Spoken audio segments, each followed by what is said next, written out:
Have UFOs crashed on Earth? Have we made alien contact? Is the US government covering up a massive UFO conspiracy? Behind me is one of the most secret military bases in the world, deep in the heart of the Nevada desert. The Groom Lake test site, also known as Area 51 or Dreamland, has been home to US stealth projects since the Second World War. However, in recent years, a more disturbing story has emerged, and that is that the government is back engineering recovered alien spacecraft. Tonight, based on evidence given to us by top military personnel, engineers and scientists, we can exclusively reveal the UFO technology that's being developed behind me. It's a story the US government has tried to cover up for half a century. The truth behind Dreamland.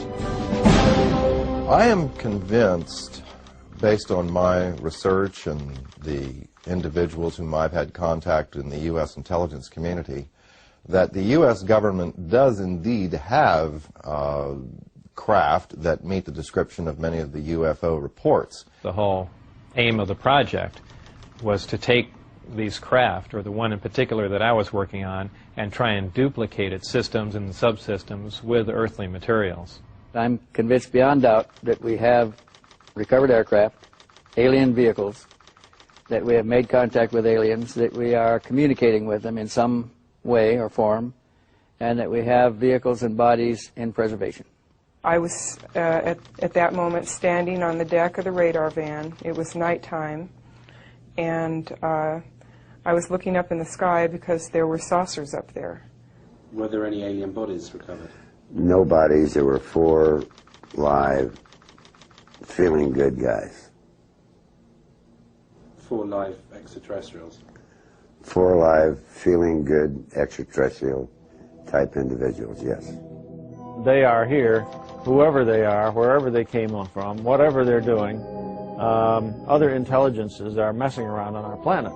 I think that too many people's butts are on the line with this, that they've lied to us too long, that a lot of people have stolen legitimate national security money to keep this cover-up going, that they have perpetuated disinformation schemes on the American public, probably on the British public. The Air Force knows that there was a crash saucer, there were alien bodies recovered, that there have been aircraft that have gone up to chase UFOs and have not come back.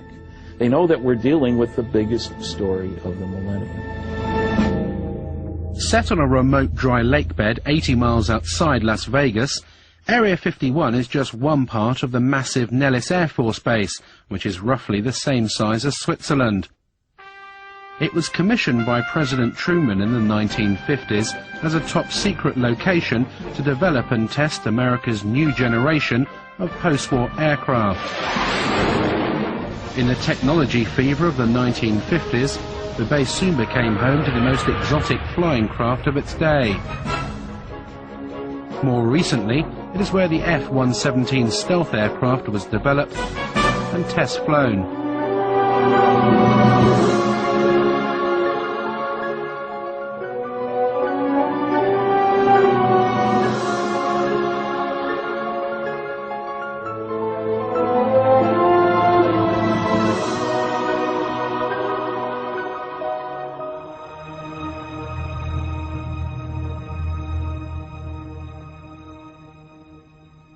This is an area that has been known but officially denied for many decades.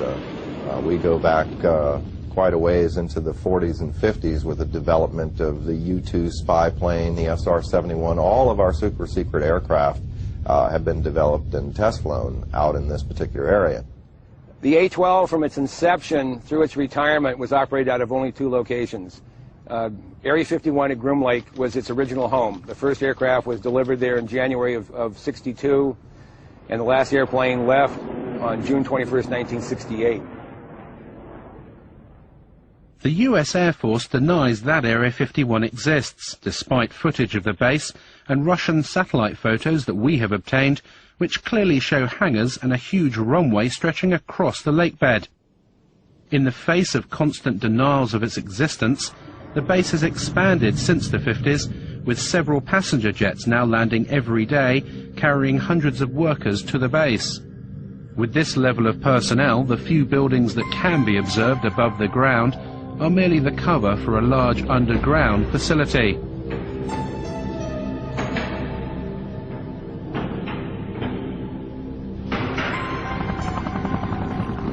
Security at the base is unprecedented and secrecy is paramount. Since the late 50s, the military has sequestered hundreds of thousands of acres of land that adjoin the base. The exclusion zone around Area 51 now stretches to 26 miles. The secret status of the base is very, very well preserved. And even if people are talking about the operation of the U-2s back in the 1950s, 40 years ago, they're still not allowed to identify the base by name or by location. All they can say is it is a remote facility. This place is an old anachronism from the Cold War. This is a place that harkens back to the old days, and because the military is continuing to treat it as a top secret facility that doesn't exist, it attracts attention. Naturally, everyone wants to know what goes on here. There is no question that the facility is there, that the government has said very little in the past about it, that it has the right to test things like the U-2, like the SR-71, like the stealth aircraft. People forget the stealth aircraft, over $10 million spent on developing it, and more than a decade before its existence was even announced. That's what you do out at Groom Lake. Now, the real question, I suppose, is, are there any flying saucers out there? We took to the skies to see the base for ourselves. Flying at an altitude of 10,000 feet, we edged to within 1 mile of the restricted zone. Having made contact with the tower, we soon found out how seriously Area 51 guards its airspace. From here, remain on the 437 foot off right, take you back up in a few miles. We're just curious, is there any activity today out at the Groom Lake area? Any activity where, sir? Out at the Groom Lake area. Lake Mead 69, I don't have any of that information available. Delta Control on guard. When working Reveille Mola, squawk altitude, acknowledge with an ident. The Nellis approach controller now is just getting a little concerned that we're getting close now. We've just been buzzed by 2 F-16 fighters. They passed our bow at about 800 to 1,000 miles an hour. These guys aren't messing around. They don't want us to be here. In fact, there's another one just gone by the bow there. They're either trying to get us out of the area quickly or force us to land. There goes another one. Well, that was really close, right off the right side. I'd say that was within a mile, mile and a half. Well, you can see them, boy, that was amazing. And they have TCAS on board, so they definitely had radar contact with us. That was really close. In 1989, one man blew the lid of Dreamland. His name was Bob Lazar, and he claimed to have worked at the Groom Lake site, back engineering recovered alien spacecraft. The base is against the side of a mountain, or small mountain, big hill. There are 9 hangar doors, and the hangar doors are not just shiny metal out in the desert. They are painted or sprayed with a sand texture to them, and from what I can ascertain, to prevent satellites from photographing the installation, so they look like the mountain range. It was pretty effective from what I can see. On the first occasion when I drove out there, all the hangar doors were closed, but at close range you could tell that they were doors and they would open. We drove around the left side of the installation, and there was the main entrance in there, and went through some gates and a security check and went inside, and it seemed like a typical government building.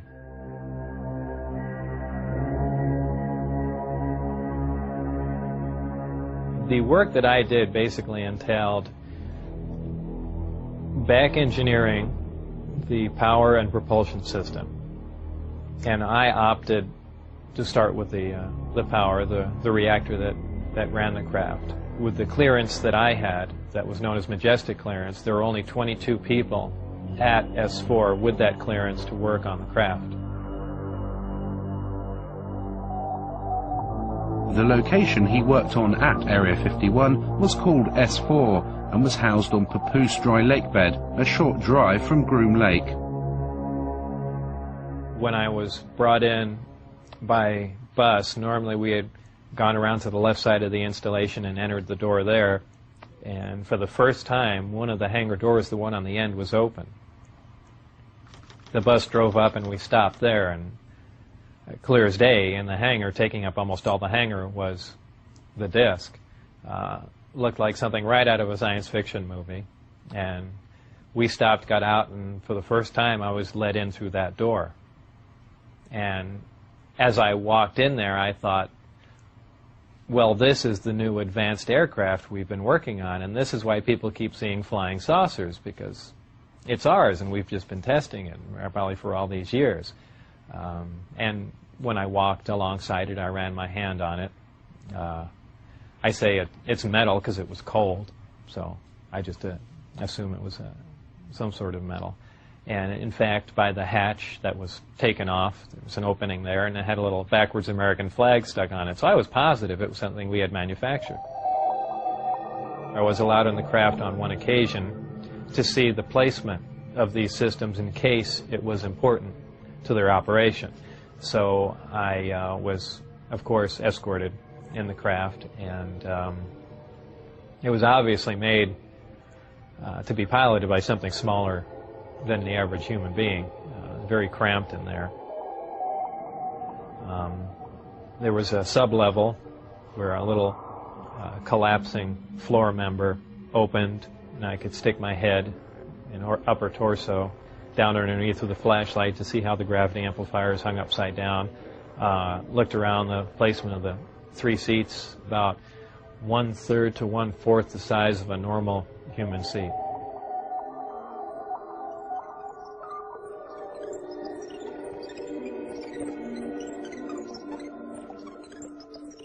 At one point when I was in the craft, one of the archways became transparent. There were some technicians working on something else that I had no knowledge of.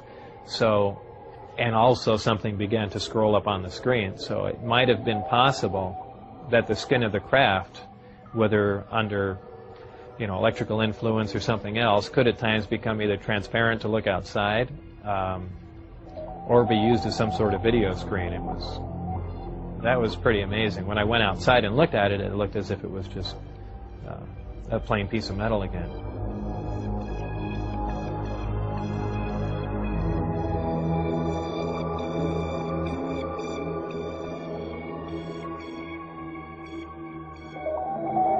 A lot of people say, boy, it must have been exciting to go in there, and I always say it wasn't. It was a very ominous feeling. You really had because it's so, I know it sounds silly, but it's so unearthly in there. Nothing had a sharp edge to it. It was if the seats, the amplifiers that were in there, everything, as if it was made out of wax and heated for just a little bit and then cooled off. Everything had a smooth curve to it. Even where a chair met the floor was blended into it. It was as if the entire craft was injection molded. No one, let alone Bob Lazar, have been able to verify any of his academic or professional credentials. In 1990, he was convicted of pandering and declared bankrupt. In court, he simply described his occupation as a self-employed photo processor. Is Lazar a fraud? Did he work at S4? Or was he set up by the military to release certain information about the base? The notion that he would make a great patsy and he's the perfect scientist to work on such a project is interesting science fiction. In the first place, we have no reason to say he's a scientist. No diplomas, no papers, no memberships, nothing. In the second place, I worked on security for 14 years. People take security far more seriously than that. One of the strange statements he's made, there were only 22 people working on this thing. Well, you get more than that working on devising a new mousetrap for the government anyway. That makes no sense. And, it has all the trimmings, his story, of a Walter Mitty story. Somebody in his imagination was, you know, stronger, brighter, faster than anybody else? I did a variety of research relative to Bob Lazar. I actually met him. I obtained a copy of his, what they call a W-2 form, which is one of the IRS documents associated with pay. His particular form indicated that he worked for the U.S. Department of Naval Intelligence. My investigation of this document and the claims that Bob Lazar made followed a very strict path of sound research. I contacted the U.S. Department of Naval Intelligence and indeed verified that they were likely responsible for presenting that W-2. I investigated the issue with the Internal Revenue Service. They informed me the exact words were, it appears to be legit, that it was a genuine document. It was not something that had been fabricated. There were a variety of numbers, contract numbers and so forth, issued on the document, which I was able to research, again finding that these were highly classified numbers. In fact, Internal Revenue Service ran into a brick wall when it came to trying to track down the actual employer associated with the document. He gave me information about his background, educational background and employment background. I started with his claim to have worked at Los Alamos Lab. I figured, well, that's a good starting point. If he worked at Los Alamos, it's pretty likely that he had an education somewhere. They don't just hire people off the street. And if he worked at Los Alamos, especially on classified projects, it's at least reasonable to assume he could have been hired somewhere else in Nevada to work on similar projects. We went to Los Alamos and got nothing even close to cooperation. They wouldn't respond to our phone calls. They say, we have no information on Bob Lazar. There's nothing in the files. I said, are you sure now? No, nothing in the files. I showed them the phone book entry that Bob had kept that said he was there. I showed him the newspaper article that showed that he was there. Are you certain that you don't have a Bob Lazar? Well, maybe we had a Bob Lazar. Here's an ID number, but he didn't work for us. He worked for someone else. Basically, Los Alamos Lab tried to thwart me at every step. Were completely uncooperative in trying to get information about Bob, and I found that to be the case at every step of the way in trying to verify his background. I'm the one that couldn't find any records or anything. I mean, I'm the one that brought that up, because I was the first one to run into that. Initially, I couldn't get a hold of my birth certificate either, and that was one of the things that concerned me, is they might be trying to make me essentially a non-person. I think it's most likely that Bob Lazar was indeed set up to be the conduit for certain information relating to this extraterrestrial project.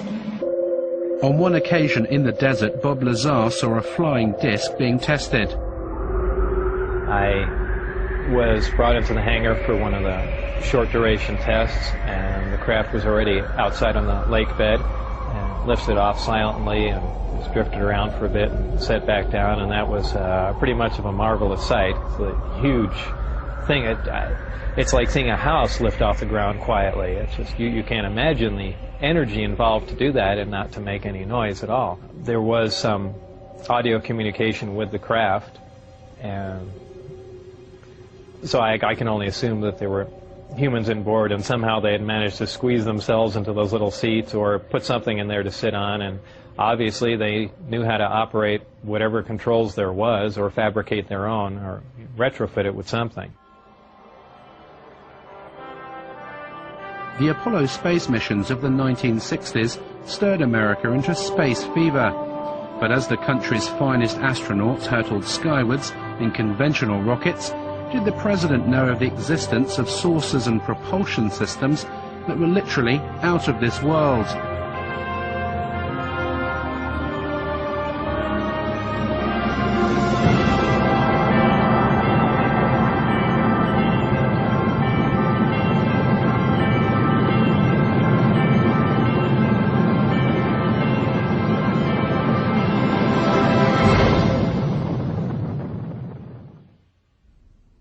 Dr. Edgar Mitchell of the Apollo 14 mission and the sixth man to walk on the moon has carried out extensive investigations of the alleged saucer crashes, as well as the question of alien contact. He met Lazar in 1991. I tend to believe that his basic story is true. that he was to expose to what he thought were alien craft and attempts to engineer and back engineer. I think that his explanation of what's going on and his theory that he's utilizing is probably not on target. What I think is credible is the fact that he was there. Since the Roswell incident in 1947, that there was a cover-up, that was a valid incident, and that there has been an active investigation program, reverse engineering program, and cover-up associated with that since that time.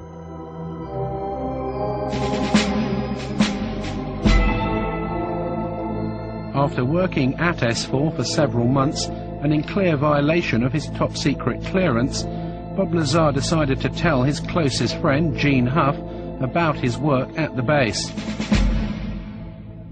My reaction was to, without pressing him against his will, find out more, get him to tell me anything I could. And it wasn't disbelief. I think I was actually motivated to further read. I started investigating other books on UFOs and other researchers' information to see if anyone knew anything, and needless to say, they didn't know what Bob knew. 1 month later, in March 1989, Bob Lazar went one step further. He decided to take his friends to the desert and show them a flying disc test. I had remembered most of the days and times of testing. So I believe it was 8 or 9 o'clock on a Wednesday night, somewhere in March '89, I believe. We went out with Gene Huff, my ex-wife, and John Lear. Shortly after the flight time that I had recorded, white light came up off the ground and hovered, and then began doing radical step maneuvers and darting from one side of the sky to the other, doing some impossible flight characteristics. But at times the craft had glowed tremendously bright, where we thought, being miles and miles away, we thought there was something wrong and the craft was going to explode, so much so that we all got behind the car. It actually came closer. It came down the mountain range toward us to where we could actually see it was elliptically shaped. It looked like something that... It's strange to explain. It looks like an explosion that starts to explode and stops and doesn't explode and dissipate. That's how bright the light is. Your brain interprets it as an explosion about to happen. On his third visit with his friends to observe the discs at night, Bob Lazar was arrested. He was taken to an unknown location for interrogation and never returned to Area 51. They threatened my wife. They threatened to kill my wife. They said they'd stop at nothing. They said they thought they made that very clear. They couldn't believe that I had taken anyone out there to show them that, much less left with information like the flight test data, and wanted to know what else I had said, who else I had told specifically. Security agents from the OFI, the Office of Federal Investigation, had been witnessed doing random security checks at his house. There was almost no question in anyone's mind, anyone in Bob's immediate life who talked with him on the telephone, that his phone was tapped. I mean, strange things would happen on Bob's phone and really continue to this day. Dennis Mariani, who was my supervisor, called, and all he said was, "Do you have any idea what we're going to do to you now?" And that was the end of the phone call. They were crazy. They really were. They were completely out of control. When you go to work out at those locations, you sign away your constitutional rights. You sign a piece of paper saying that if you violate your security agreement and you discuss programs that you're working on without a trial, without right of appeal, you're going to go to Leavenworth Federal Penitentiary for 20 years. That's a real big incentive to keep your mouth shut. We had an engineer who worked at this TV station who, before he was here, had worked at Area 51 and had seen one of these craft under a tarp. Walked into a place he probably shouldn't have been. I arranged to do an interview with him. He lives in another city, in another state. He agreed reluctantly as long as I would block out his face. Well, we make the arrangements on the phone. The interview is supposed to happen the next day. He gets up, goes to work. There are two men in a car outside of his house talking into a radio. They follow him to work. When he gets out of work, they follow him home. No interview. I mean, it happened again and again and again. Same scenario. It has been very difficult to talk about this. It's almost like every time I relate the story, it gets a little easier. But when I first started talking about it, it was like my mouth didn't even want to form the words, and the sound didn't even want to come out of my throat. So I can only guess from that there was a very strong suggestion given to me not to talk about this, not to remember it, and if I did remember it, not to ever talk about it to anyone. This man is a 71-year-old mechanical engineer who, like Bob Lazar, claims to have worked at Area 51. He started working there in the 1950s on a flying disc simulator built to train US pilots. He said he's been given permission to talk to us about certain specific aspects of his work, but asked us not to reveal his identity. We received a disc from extraterrestrials. This particular one had to work on, or did work on, was from the Kingdom of Press. And that was later on taken to our Nevada test site where, at the time, I didn't know. Were there any bodies recovered? No bodies. There were 4 live, feeling good guys. 4 live extraterrestrials.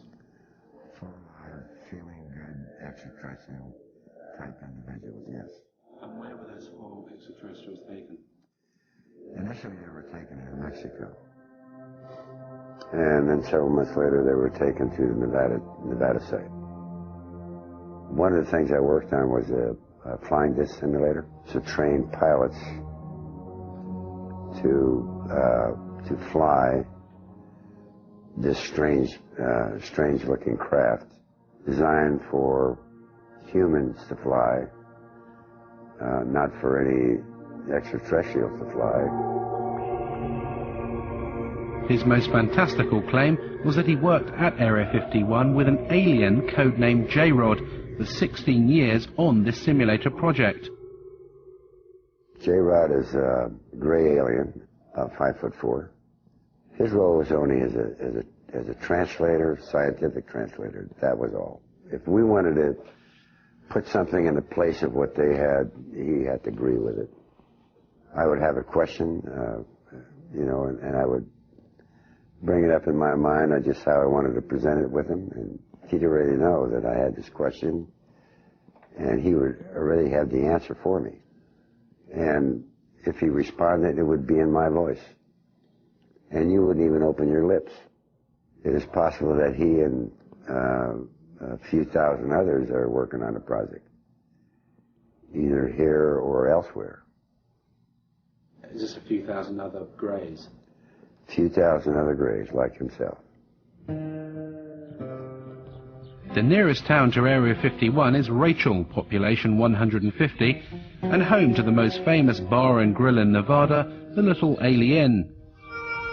The local residents have seen their highway truck stop turned into the UFO and ET Center of America.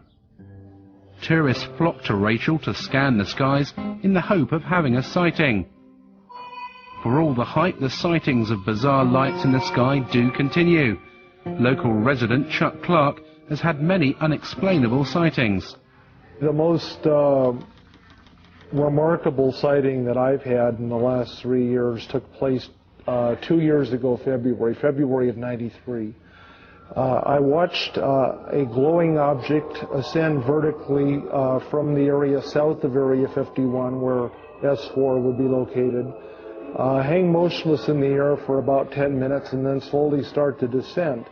All of this while I thought I was watching a illumination flare that was launched from a mortar tube. I can hear jets in the background. I'll zoom back a little bit. This is looking straight over Steve Medlin's ranch. This is right over the peaks. Once it got down to the ridge line, however, it was in front of the hill that it had come up from behind. The hill was about 12.5 miles from my position. It came down to a few feet above the ground at the base of the hill, hovered momentarily, which is still consistent with what a flare might do in calm air, but then suddenly it shot off westward covered 4.8 miles in 1 to 1.5 seconds and stopped cold, also about 30 feet off the ground, hovered just long enough for me to get it focused to my binoculars for maybe 2 seconds, and then it vanished right in place.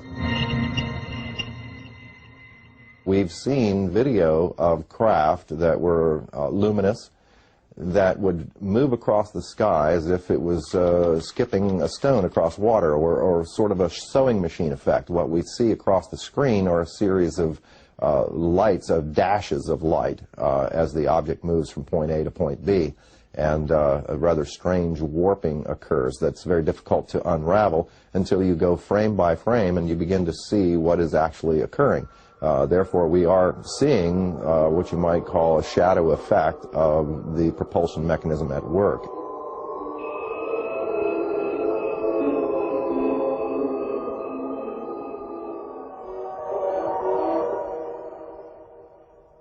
I've spoken to several people who've seen UFOs or disc-shaped craft out there. An attorney who lives here in town who has seen one. He saw one land outside the boundaries of Area 51. I've spoken to a very high-level managerial type who worked for a defense contractor out there for a number of years from a very respectable, reputable family. His credentials are beyond question, but he doesn't want his name or face used, and he has seen them many times. There were a variety of craft that were all essentially generically sort of canister-shaped. I guess you would say they were predominantly disc-shaped or rounded, like one of those Chinese lanterns or something or other. They appear to be colorful. At least they were multicolored in addition to the lights that seemed to be able to take on the light of the background. They could camouflage themselves somewhat in the sky by absorbing the blue light from the sky and clouds.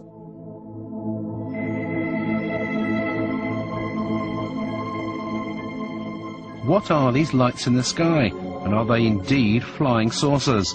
We asked US Navy physicist and UFO expert Dr. Bruce Maccabee to examine the footage. Basically what you see are lighted objects doing things way off in the distance. You don't really see any structured craft. Some of the video material, a very small amount that I've seen, seems to show lights doing strange things like hovering and then moving suddenly to another location, maybe, and moving slowly and jumping around a little bit. I've concluded that they aren't ours. That means they belong to somebody else, and they're not made here on Earth, basically, so they must be coming from the outside. How they get here, who, in quotes, they belong to, I don't know. Extraterrestrials is a reasonable proposal. All the arguments that have been put forth that it couldn't be people from another star system in the galaxy or whatever, because they can't get here from there, those arguments are not physically correct, because we could get there given enough time and money and desire to do it. However, it's clear that these other intelligences, whatever they are far beyond us in terms of technology.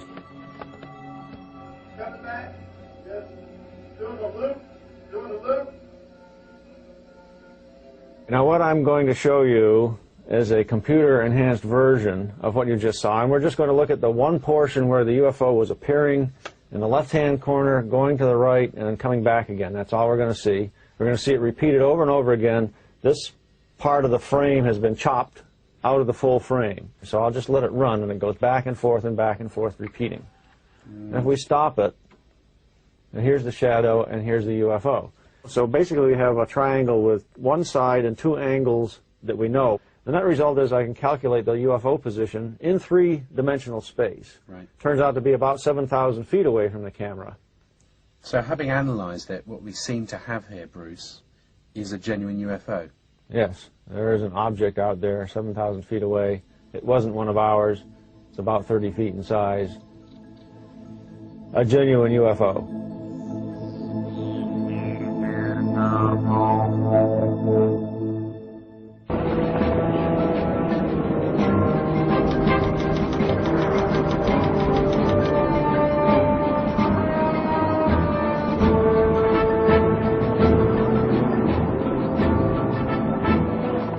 The security at Area 51 is formidable.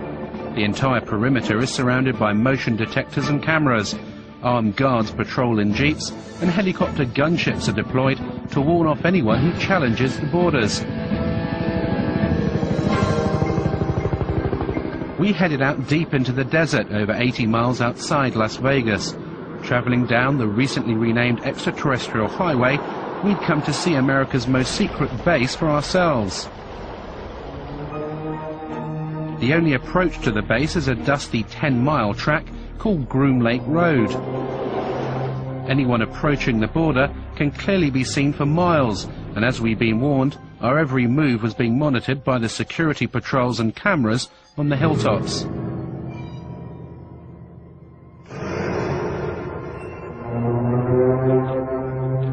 This is as far as you can come to go to the Groom Lake base. It actually says on these signs that use of deadly force is authorized.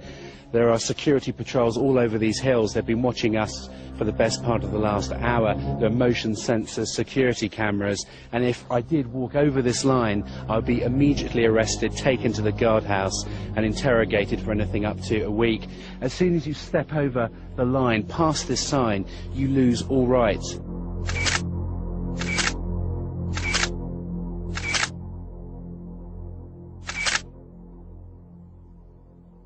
What's amazing to me, Glenn, is that the entrance here is so unassuming. They've got this rickety sign saying use of deadly force authorised, but you literally could, if you didn't know what you were doing, you just carry on straight into the base. That's the idea. You don't encounter any people here. If you went into the guardhouse that's there about a quarter mile in, you'd be arrested immediately because you've already passed those signs. They don't want to answer any questions, so they don't put any people in vulnerable positions. And as you come off the highway up there, the extraterrestrial highway, there's no sign saying Groom Lake, there's nothing, is there? No, I've put up a secret base sign up there occasionally, secret base this way, but it doesn't stay up for very long. And on foot or in car, this is as close as you can get to Groom Lake, isn't it? This is physically as close as you can get. Unfortunately, you can't see anything from here at all. How far are we actually away from the base? We're about 13 miles northeast of the base right now. Right. And if we continued up this road, if we drove into the base now past the signs, we'd be arrested? If you drove beyond here 20 feet, you'd be intercepted. As night fell and determined to see the secret facility, we headed for Tikaboo Peak, which overlooks the base 7,000 feet above the desert. At our base camp, I talked to Glenn Campbell, who founded the Area 51 Research Center in Rachel and who produces the Groom Lake Desert Rat newsletter. He gave up a successful career in computers to devote his life to uncovering the truths of Dreamland. This is a large facility as big as the state of Connecticut. It's got lots of unknown, unexplored areas that you could store anything you want. Area 51 is only the best known secret base of a vast complex. They could house a lot of different things we don't know about. But there is actually no fencing, is there? Yet they know when you cross that line. It's simply marked by orange posts every few hundred feet. It's easy to wander across this line, but as soon as you do, they're going to detect you and they'll be right on you. This is a very harsh military border. It's not a place for tourists.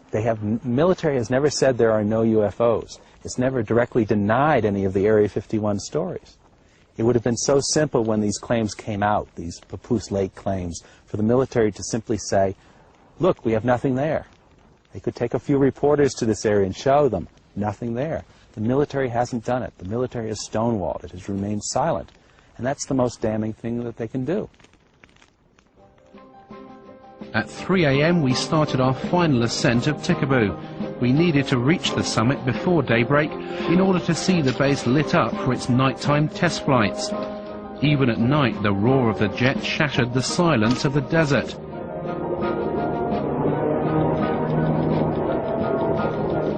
As we reached the summit under a cloak of darkness, Area 51 could clearly be seen, its runway lights glowing in the distance.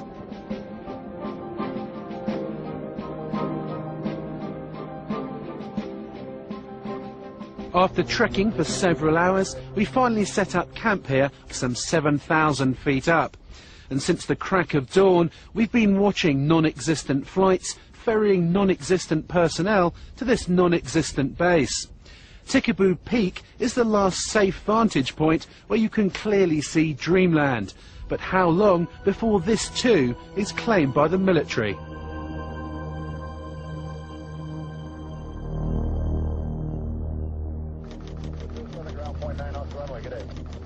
The Groom Lake mystery continues. We've followed the personnel flights out of the secret base, and they've landed here at McCarran Airport, just outside Las Vegas. There are apparently over a dozen flights every day, ferrying the personnel in and out of America's most secret base.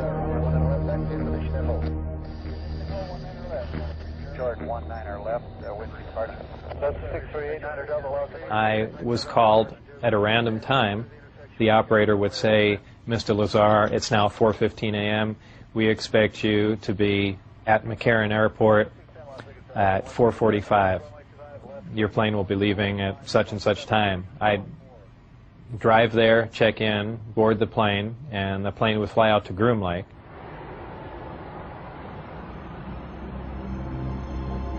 As the Groom Lake workers headed off in their cars, we tried to enter the terminal. Who could you point me to at the base who could give me some information? Okay, what I want to tell you right now, you're trespassing on private property. Sorry, we thought that was the point. You're trespassing on private property. You're inside our gate. And I'm going to advise you right now to leave the premises immediately. Okay? Is this government? You're to do that immediately. This is private property. You're trespassing. Leave the premises as soon as I get to get the information. Is it government property or is it just private? No comment. You're trespassing. Okay. Who are you trying to kid, bud? Is there anyone you can point us to give us any details?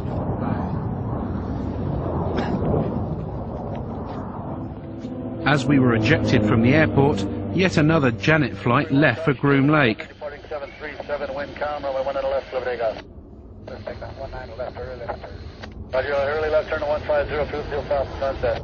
31. Janet 3, Janet 605, cross runway 25 right, kind of ground point 1 on the other side, good day. Our investigations have revealed that a private company is working with the US military at Area 51. We believe this is the company, EG&G Special Projects. It's worked for the last 50 years on top secret and sensitive projects with the US government, and it's said to control the Janet flights that take the workers to the base, as well as all the security and technical support for the back engineering of alien spacecraft. I did not work for EG&G directly. I was just interviewed in one of their facilities at McCarran Airport. A short time later, I was called back in for this new job at S4, and they had explained to me that it dealt with some sort of field propulsion system, and I was just under the assumption that this is an advanced type of aircraft that's being worked on, and I was excited about the position. You have to leave the private property. Okay. So actually cut your camera off and please leave. Does it have any connection with the Groom Lake base? I'm asking you to leave the property. Does this company have any connection with the flights that leave McCarran?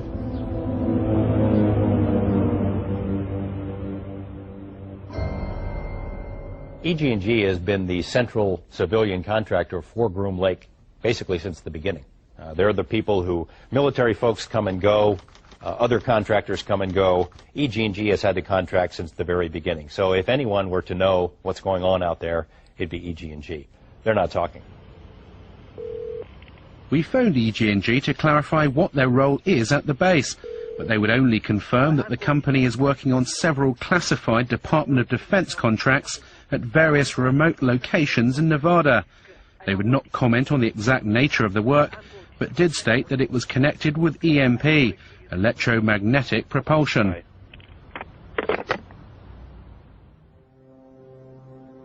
If recovered alien craft are buried deep beneath the Nevada desert, then the power to release this information to the public lies deep inside the corridors of Washington. As an intelligence insider said to me, the problem isn't obtaining the information, it's handling the truth.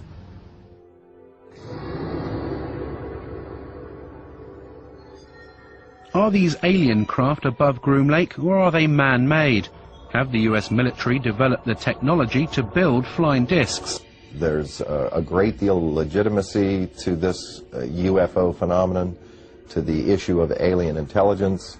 This is something that's not at all new to the US military. There's programs that they're working on today that are 50 years ahead of anything that you and I can even conceive of.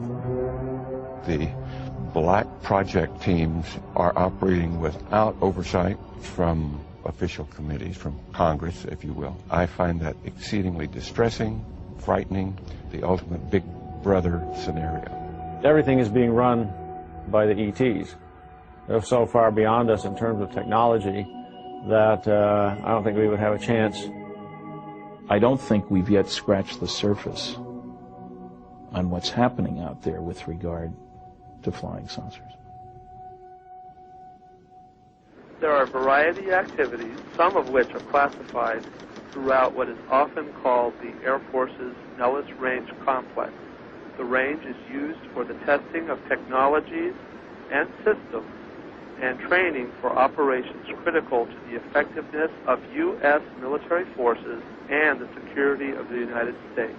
There is an operating location near Groom Dry Lake.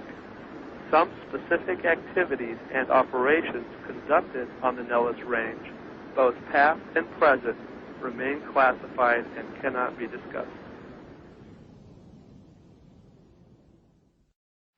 Based on the evidence of former workers and the unexplainable lights in the sky, there is little doubt that Area 51, seen here in the distance, does house flying craft that are literally out of this world. If recovered alien spacecraft and bodies have been taken to this remote location since the 1950s, could a secret of this size be kept under wraps for so long? And if so, who's keeping it?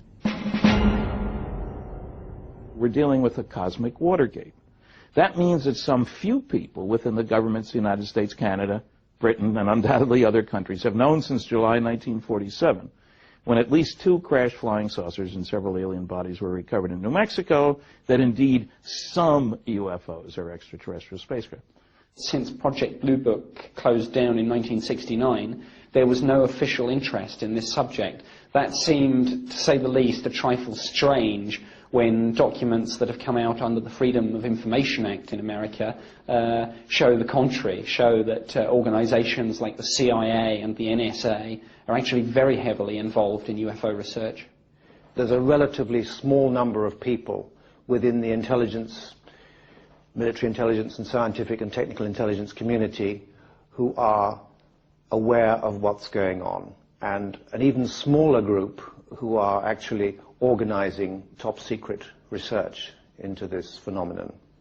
Whenever we'd have a crash, the staff people would tell the public information officer, use story number 38 in the book, and he would release details according to a standard release procedure for that kind of a story. And they never told the truth, because that was always just classified information. The government is fighting tooth and nail. It will not reveal any kind of information about that base, and as a result, workers, people who helped win the Cold War, who dedicated their lives to these secret programs, who kept their mouths shut for all these years, are dying because of exposure to toxic materials that the government refuses to acknowledge exist out there, because they refuse to acknowledge the base itself. If it is already explained, there's nothing exciting, why can't people talk about it? Presenting Cosmic Journey. One of the most revealing glimpses of just what the Pentagon knew about the existence of crash saucers and alien contact came in 1989 with the development of a top-secret project codenamed Cosmic Journey. Cosmic Journey is a new experience in live entertainment, a new concept and a new dimension. This is something that no one should miss, and I guarantee you that millions and millions of people throughout the world will remember this for the rest of their life. Its aim was to display to the public, by way of a travelling exhibition, the crashed craft and preserved alien bodies that the government had in its possession. The Pentagon enlisted the help of Bob Exler, a NASA mission specialist in robotics, who was also a respected UFO researcher. At a series of meetings in Washington in 1989, military officials set out their plans to Exler. They were devising a variety of kiosks to show the history of the UFO sightings, UFOs associated with the space program, and of course aliens associated commonly with the abduction phenomena. I was shown photographic rendition that involved an actual, what appeared to be some form of an alien creature, typical to the gray aliens that have been referred to popularly in the publications and the press. The creature was encased in sort of a glass coffin-like structure that was being preserved. There was a lot of apparatus, tanks and so forth, probably some form of a cryogenic tank to preserve the body from decay. As part of his indoctrination program, Exler was flown out to an offshore NORAD tracking facility. Traveling in unmarked black helicopters, they headed out 20 miles off the coast of Florida, landing on what looked like an oil rig. As we got into this facility, we descended to an area that I would describe as sort of a mezzanine area looking out over a control room. This was obviously a NORAD tracking facility. There was a huge screen. It represented an area of the southeast quadrant of the United States. Then there were a series of lights that were floating along sort of like the top of this grid area. There were 5 of them in all.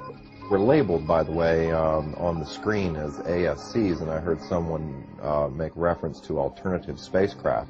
The craft went down into this grid, into this vortex area, and then dispersed. And no one seemed to be concerned at all.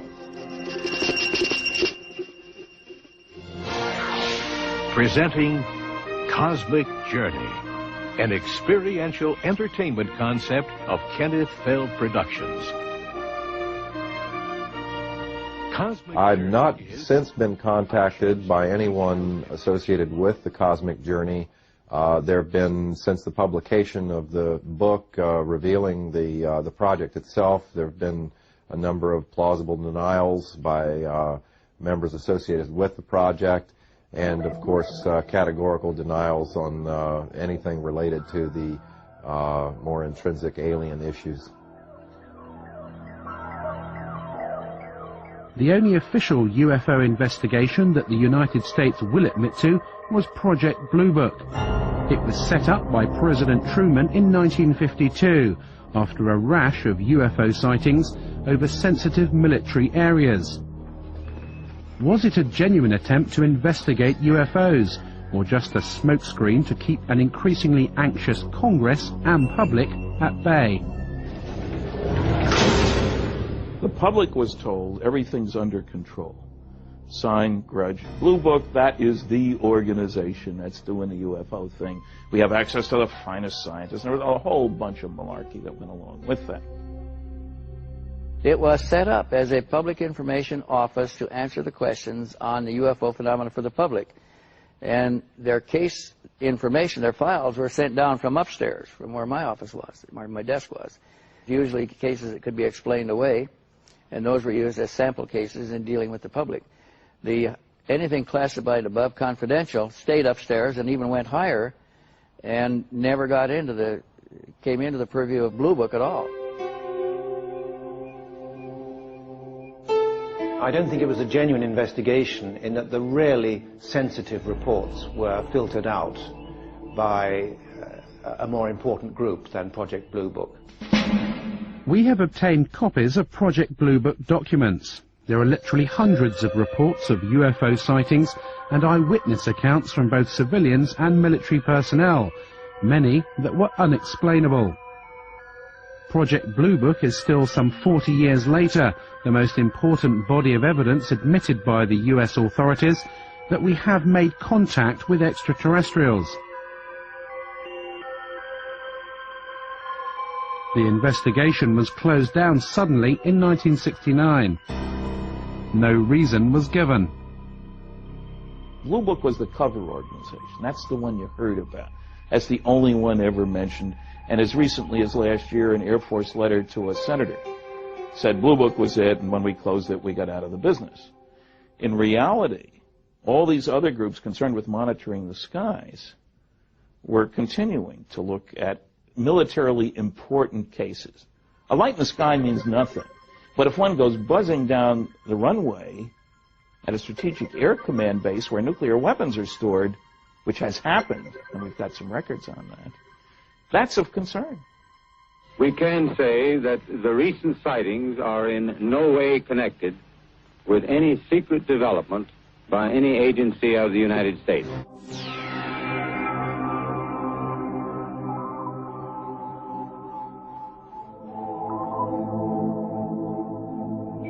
You can go and look through the Project Blue Book records and find numerous sightings which have been, quote, explained. And you go and look at the explanation and you find the explanation does not fit the description by the witness or witnesses. That's evidence that the Air Force was trying to get rid of the problem by explaining it away at all costs.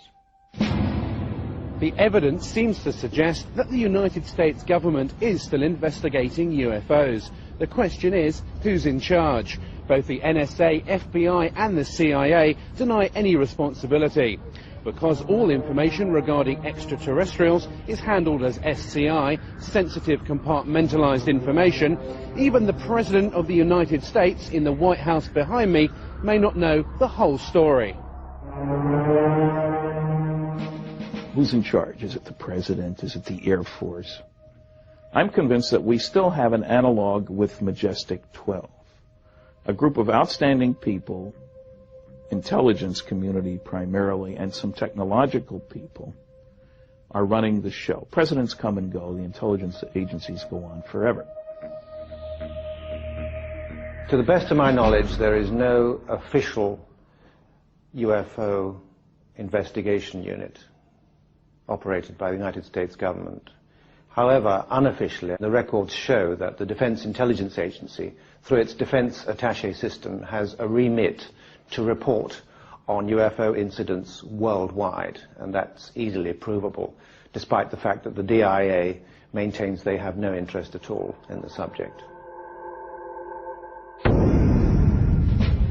I tried during my 3-year tour of duty to establish contact with an opposite number in the United States. I made repeated attempts to do that, but consistently drew a blank. I was told that since Project Blue Book closed down in 1969, there was no official interest in this subject.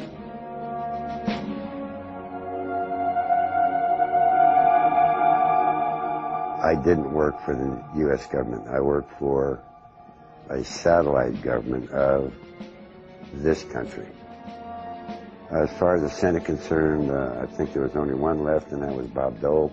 And as far as the presidents are concerned, the only presidents that I feel that I met at the facilities back in the 50s and 60s were Nixon and Bush.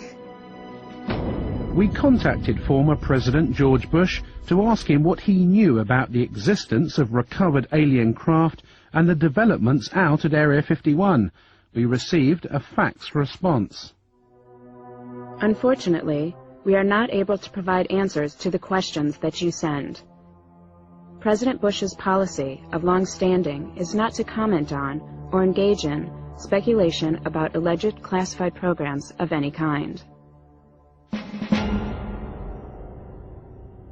A close confidant of George Bush and a man well acquainted with Area 51 was Admiral Bob Inman.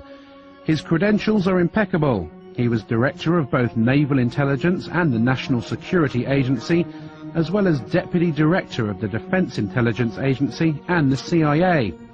In a telephone conversation with Bob Exler in 1989, he referred to recovered vehicles becoming available for research.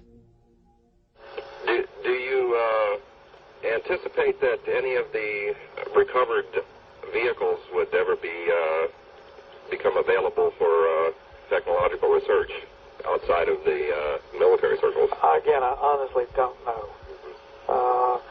10 years ago, the answer would have been no. Yeah. Whether as time has evolved, they're beginning to become more open on it, is a possibility. He knew from an official standpoint that these vehicles, these objects existed, that they were in military, U.S. military custody, and that there were scientific projects associated with those. I believe it is the first revelation by anyone in a high enough level capacity within the U.S. government, especially within the intelligence community, to, in effect, acknowledge that we are indeed involved, that UFOs are real, that they were developed by non-human intelligence, and that somehow or another we have acquired possession of that technology.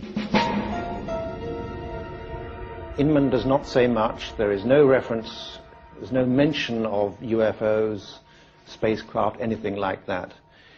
The conversation centers on recovered vehicles, technology, and so forth. But Admiral Inman was aware of the subject matter, and we know from his executive assistant, Tom King, that there was to be no public discussion of these matters, the matters that had been discussed between Exler and Inman, because of national secrecy laws. We ask that you not quote him or use his name in any manner without his prior approval. Inman retired from government service in 1982 to become president of Science Applications International Corporation of San Diego. Interestingly, one of the company's primary areas of research is into gravitational propulsion systems, the same method of propulsion of flying discs that Bob Lazar worked on at Area 51. Jane's Defense Weekly, the popular military and defense publication, published an article about SAIC, and as a postscript to the article that anyone who believes in the science of anti-gravity to be too arcane, too esoteric, even for the U.S. Air Force, should consider the electric propulsion study undertaken by SAIC for the Astronautics Laboratory, which is now part of the Phillips Lab. The study's primary objective was to outline physical methods to test theories of inductive coupling between electromagnetic and gravitational forces to determine the feasibility of such methods as they apply to space propulsion, and in simplified terms, an anti-gravity propulsion system. It remains for some the ultimate quantum leap. Well, it's possible, one, because I saw the equipment that would do it, and two, it is theory that would work. Gravity distorts time, and like I said, that's not a theory, we know that to be true. And if you're bending space and time along with it, when you wind back up in that place, you're there between the ticks of a clock.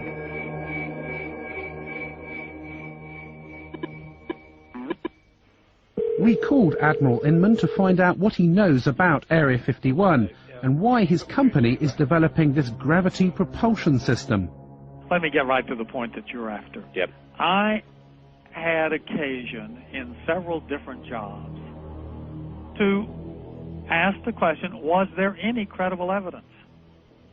When I was the vice director at the Defense Intelligence Agency, the National Security Agency, the Central Intelligence Agency, I inquired at each of the three places at different times, do you have any credible evidence that would support the existence of UFO or, aliens?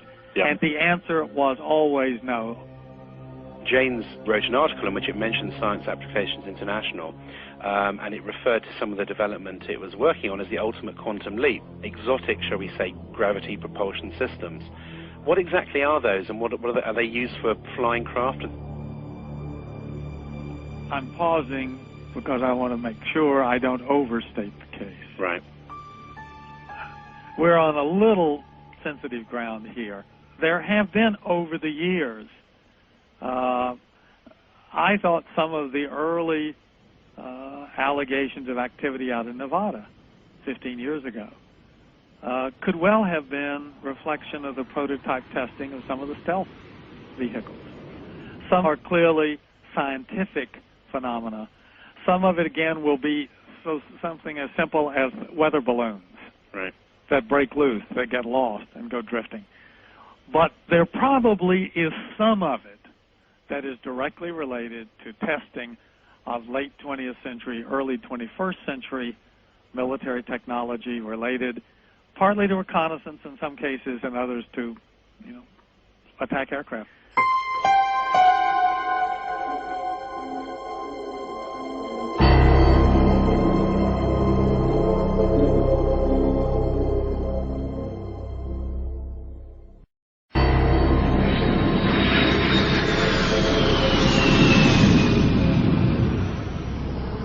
the Nellis Air Force Base, one of the top military installations in America.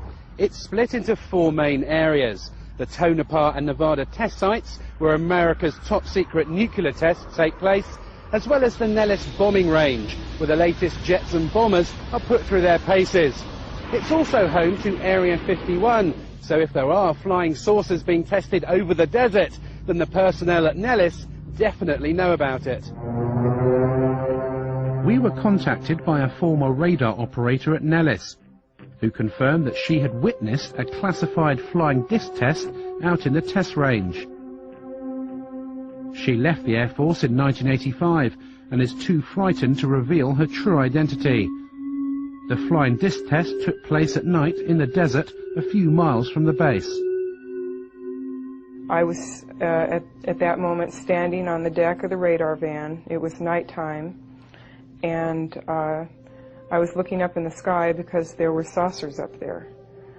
There were 10 to 15 saucers, and they were glowing orange on the bottom. The one that was closest to me, I could see in pretty good detail. I was standing with a group of people of whom I did not know any of them, and they did not appear to know each other. So it seemed like we were all very isolated. No one was talking to anyone. It was very frightening, because what I was seeing was definitely something that was very highly classified, and there was a couple of people talking inside the radar van who I assumed were officers, but no one was wearing any rank insignia and no one was wearing any name tags. The maneuvers that they executed were very sophisticated, so my guess is that they were being piloted by aliens who knew exactly what maneuvers they could do.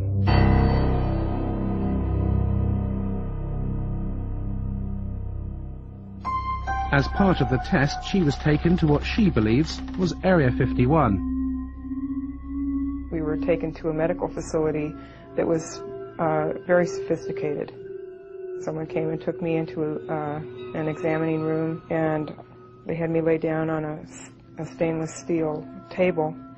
And someone came in through the door, walked around the table up beside the right side of my head, saying in a real deadpan, monotone voice, "Stay calm, stay calm, stay calm." When he got up by the side of my head, he had a hypodermic needle hidden in his hand. He brought it up, and it went straight into the right side of my neck, and whatever chemical it was went straight to the brain. It has taken her over 10 years to come forward with this information. It has been very difficult to talk about this. It's almost like every time I relate the story, it gets a little easier, but when I first started talking about it, it was like my mouth didn't even want to form the words, and the sound didn't even want to come out of my throat. So I can only guess from that there was a very strong suggestion given to me not to talk about this, not to remember it, and if I did remember it, not to ever talk about it to anyone.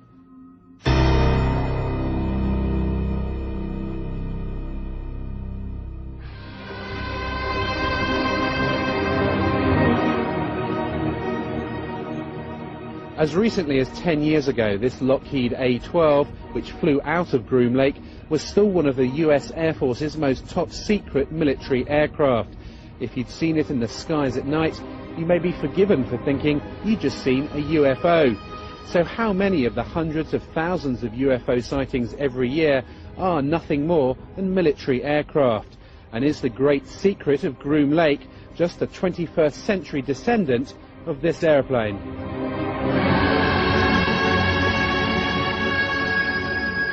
The original test pilot was Lou Schock.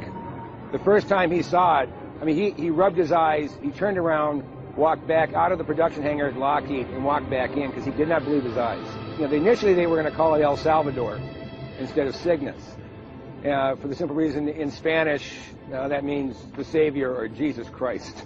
Like everybody who saw the airplane could not believe what they were seeing. It was a Buck Rogers airplane. This airplane was built, designed almost 40 years ago. 40 years before that, the hottest thing flying was a Seversky P-35. 40 years before that, it was a balloon. So the technology has not stood still. So it's a very good possibility that we are looking at man-made transportation for the 21st century. The United States Air Force alone, in 1997, according to the latest budget request, will spend more than $11 billion on research, development, and production of secret weapon systems of one kind or another. That's considerably more than the entire research and production expenditure of any other military in the world. I am very distressed that the black project teams are operating without oversight from official committees, from Congress, if you will, from public oversight, with black budgets that no one knows where it's going or what it's being used for. I find that exceedingly distressing, frightening, the ultimate big brother scenario. I think a good part of the reason for keeping everything classified is because this is an awesome weapon. Now you think the amount of energy that this system can put out, weapon system if you want to look at it as that, and it obviously had some weapon potential. Just think about being able to deploy something like that virtually instantaneously anywhere in the world. You know, you have a conflict in the Middle East, how long does it take you to get an aircraft carry over there? Well, it takes a long time. Here's an awesome weapon power that flies, that can move somewhere virtually instantaneously and, you know, pound an enemy virtually into dust. Yeah, that's something to keep awfully secret at any price, because that's something you can almost conquer the entire planet with. I'm convinced that human beings are building disc-shaped craft. In fact, it was reported that by 1960, the U.S. military had already developed a disc that could operate silently. Man-made flying saucers are indeed real. This is the Avrocar, which was launched in total secrecy in 1955, less than 10 years after alien saucers were allegedly recovered from Roswell, New Mexico. A CIA memorandum in 1955 stated that the Avrocar was based on research developed by German scientists in World War II. We have obtained the only film ever taken of the first top-secret test flights in Canada in 1960. Why was the military test-flying saucer-shaped flying craft in the 1950s, when Project Blue Book denied they existed?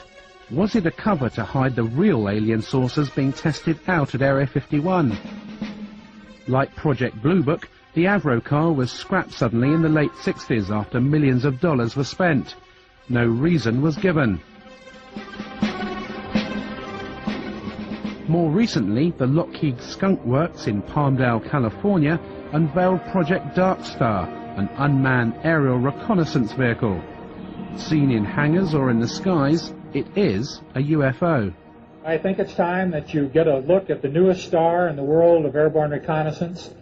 Ladies and gentlemen, I present Dark Star.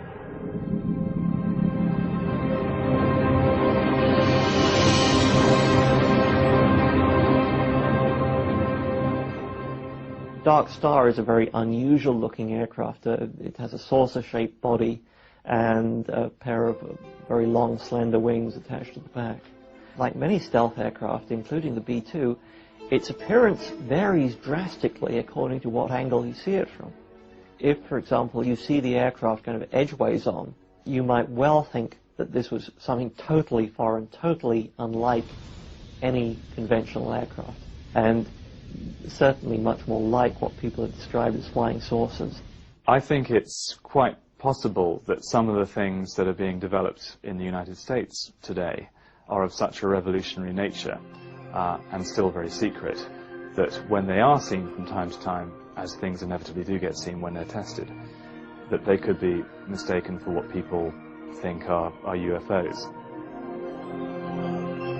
At any given time, of course, the technology that we have is 5 or 10 years more advanced than the technology that is on public display. But these sorts of things do not fly over the heads of bewildered members of the public. They fly exclusively in very clearly defined ranges and danger areas. So the sorts of things that are being reported as UFOs will not be ours. In September of 1947, the Air Force wrote to J. Edgar Hoover a letter saying we checked all of our research projects, etc. You know, it would be not just the Air Force, but the Navy and the Army, everybody, and we have nothing that could create these flying disc sightings.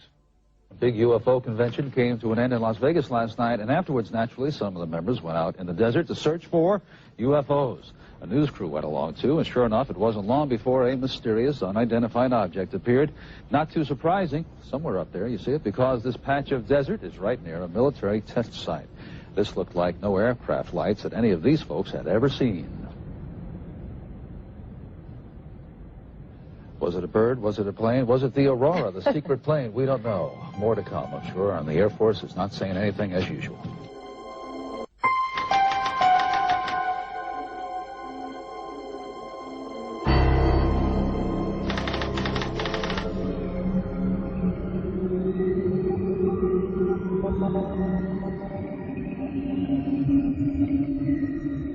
If UFOs are man-made craft, how do you explain the tens of thousands of cases of reported alien abductions every year? In 1975, 7 loggers were heading home after a day in the forest to Show Low, Arizona, and came across a bright light in the trees in the distance. Driving closer, they could clearly make out the shape of a flying saucer, which was lighting up the forest around them. Mike Rogers and Travis Walton were in the truck. Stop, Mike! Stop, truck!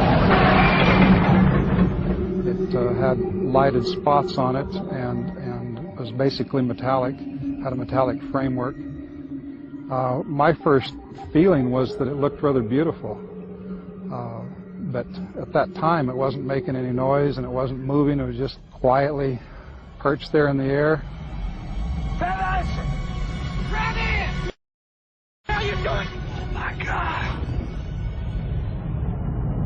When it started to move, the sound got real powerful, and I jumped for cover, and I got down behind this log, and the guys were yelling, "Get away from there," and they were swearing and everything, and I was getting, you know, pretty scared myself, and I made up my mind to make a run for it. And when I raised up, wham, something hit me. A beam of energy, a bolt of lightning, but it wasn't like lightning. It was like straight-sided, like a deliberate beam of energy, but it was so powerful it created like an explosion that lifted him off his feet and blew him backwards. And here's Travis flying back through the air. He landed some distance from where he'd been standing, landed flat on his back, and as he's going through the air, his arms outstretched, he looked lifeless at the time, like the concussion of it had already killed him or knocked him out or something.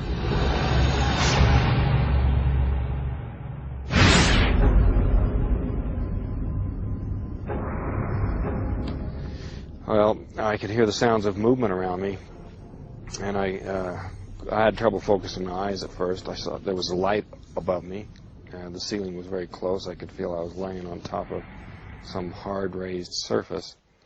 But when I finally got where I could focus my eyes, and I saw these creatures standing over me, I just flipped out. I just instantly became hysterical. I started screaming. I was definitely not in a hospital. And can you describe what these aliens look like? Well, they were basically humanoid, you know, 2 arms, 2 legs, like that. But they had very large heads, no hair, huge eyes, sort of a pale grayish-white skin, and they were wearing coveralls, a kind of a brownish coverall. After spending what Travis remembers to be an hour or 2 inside the craft, the aliens put a mask over his face and he awoke in the middle of the road with the craft above him. He'd been missing for 5 days.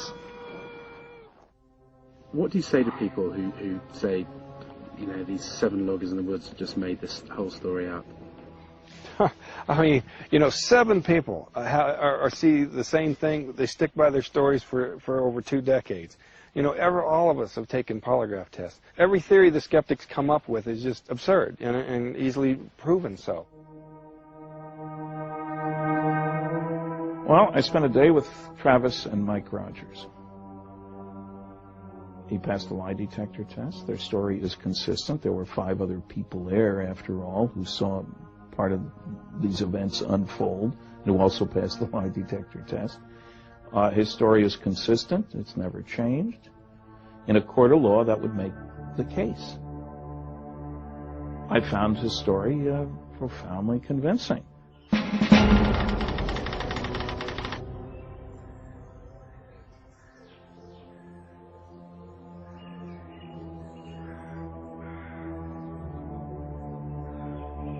This is the Saratov Air Base, 200 miles outside Moscow. Behind these barbed wire fences is the Russian equivalent to Area 51. If you thought only the US government had flying disc technology, then you'd be wrong. The Russians have been working on a secret project codenamed Taryelka since the Second World War. Security here is unprecedented, and this perimeter fence is as close as we've been able to get to the base. We did secure some footage of the flying disc in the hangar. The codename for the project is Ekip, and it has been designed for humans to fly. We asked the scientist in charge of the project what propulsion system the craft uses, but he would not divulge what he called classified information. What is clear is that Taryelka is aimed at the commercial market, not the military. The Russian engineers here at Saratov see this as an alternative to aeroplane transport in the 21st century. Where the production and design expertise came to build the Taryelka, no one is saying. But surely it's more than just a coincidence that the base here at Saratov is so similar to Area 51, both in location and security. And as in the US, the Taryelka project was started in the 1940s, just after the alleged saucer crash in Roswell, New Mexico. I'm pretty sure that the Russians have those craft. We were told directly by a leading Russian scientist who had worked on these things, that both the United States and the USSR had acquired information from captured Nazi scientists and had built craft like these. They knew that we had them. We knew that they had them. The story I got from the Russians before is that these same scientists who felt that there was an alien connection, Stalin himself, I was told, believed in this alien connection, that these things came from somewhere else. Now, I think because of the political changes and the political uncertainties in that country, even these scientists are backing off from that position. Well, we're not quite sure if these are alien anymore. They're not certain that the Kremlin needs any kind of a UFO expose right now. The Taryelka will be on display at trade shows around the world in a few years' time, sold off to the highest bidder. The fact that mankind may be transported in flying discs in the early part of the 21st century is a startling transition from science fiction into science fact.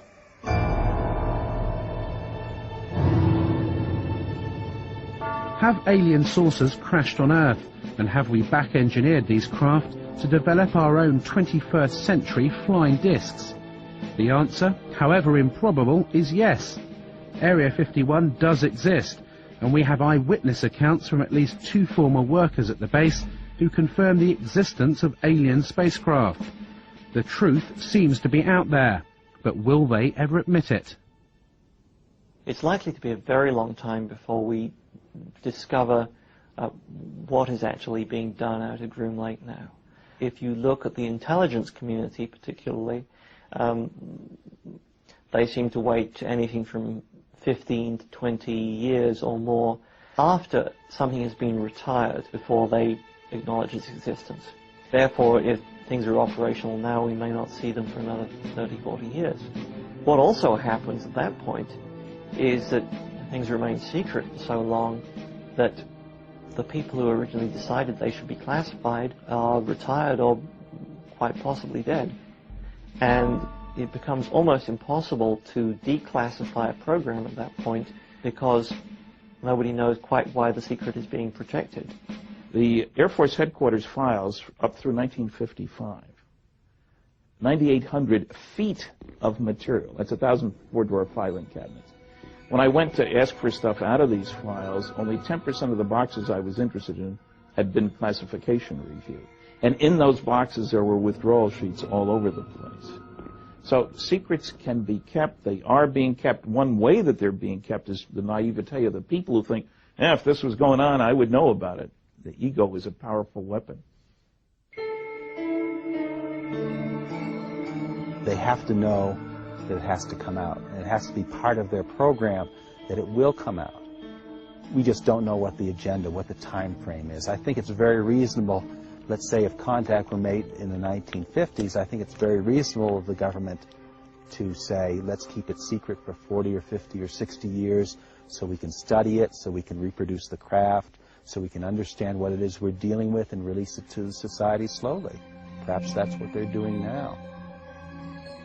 Do you think the secret will be out in a few years' time? I'm saying because I've got permission, I'll turn my papers over to you in 2002. And then you'll know who I am.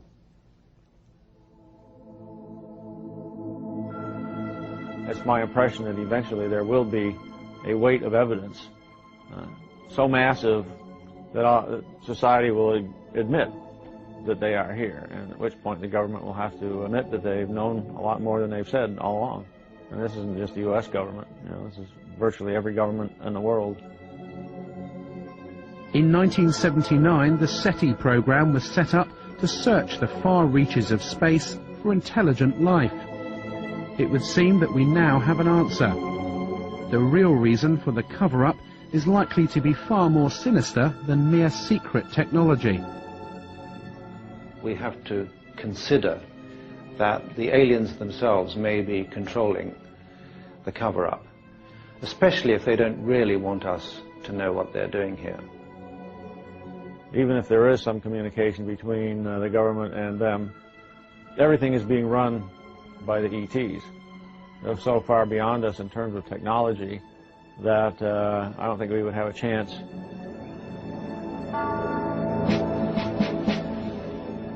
They, the officials in charge of this information, are going to look rather impotent were it known that there are extraterrestrials invading our airspace against whom we have inadequate defense.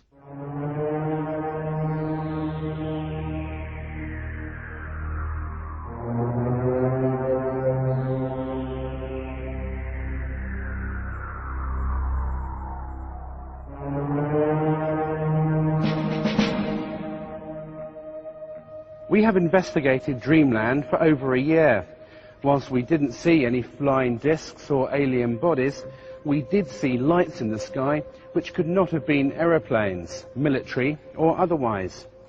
We have proved beyond a shadow of a doubt that Area 51 and a large underground base out at Groom Lake does exist. We've seen the workers fly in and out of the facility and talked to alleged former workers at Area 51 about their back engineering of recovered alien spacecraft.